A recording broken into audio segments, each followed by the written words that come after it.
डरावनी डायरी।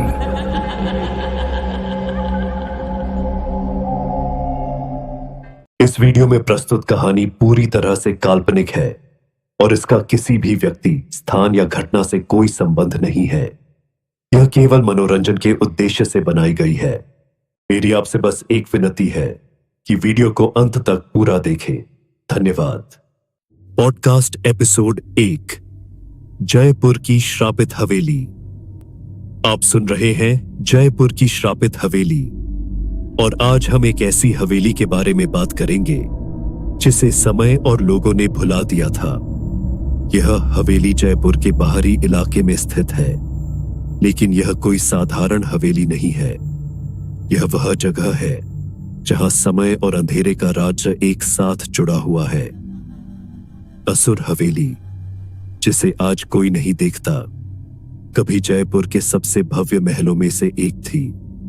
यह हवेली महाराजा प्रताप सिंह द्वारा बनवाई गई थी, जो अपने समय के एक बड़े और प्रभावशाली शासक थे। 18वीं सदी की इस हवेली में संगमरमर की नक्काशी, रानी के कक्ष और आंगन में जलता हुआ एक विशाल दीप था, जो रात में आसपास के इलाके को जगमगाता था। लेकिन फिर कुछ ऐसा हुआ जिसे कोई भी समझ नहीं पाया।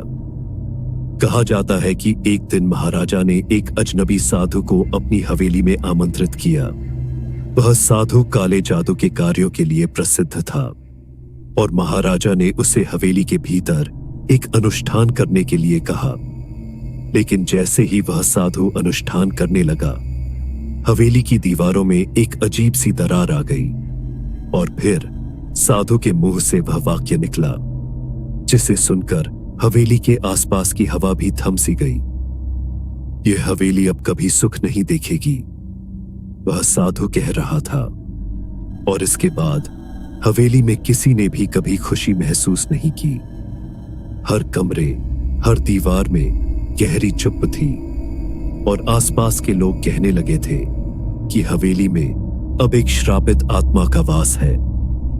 हमारे मुख्य पात्र विक्रम कुमार, एक लेखक और इतिहासकार, इसी रहस्य का पता लगाने जयपुर पहुंचे हैं। विक्रम को पुरानी और अजीब जगहों पर लिखने का बहुत शौक है।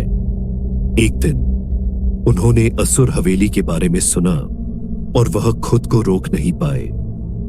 क्या वह सच में हवेली का श्राप तोड़ पाएंगे, या यह रहस्य ऐसा है जिसे सुलझाना मुमकिन नहीं?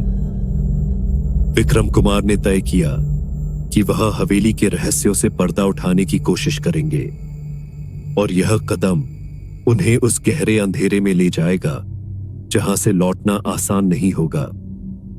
अब हम उस सफर की शुरुआत करते हैं जिस सफर ने विक्रम को असुर हवेली तक पहुंचाया।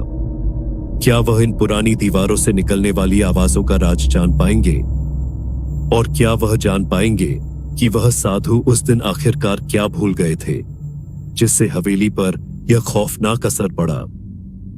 आप सुन रहे हैं जयपुर की श्रापित हवेली, और अगली बार हम सुनेंगे कि विक्रम कुमार ने हवेली में कदम रखा और क्या कुछ ऐसा हुआ जिससे उनका विश्वास भी डगमगा गया।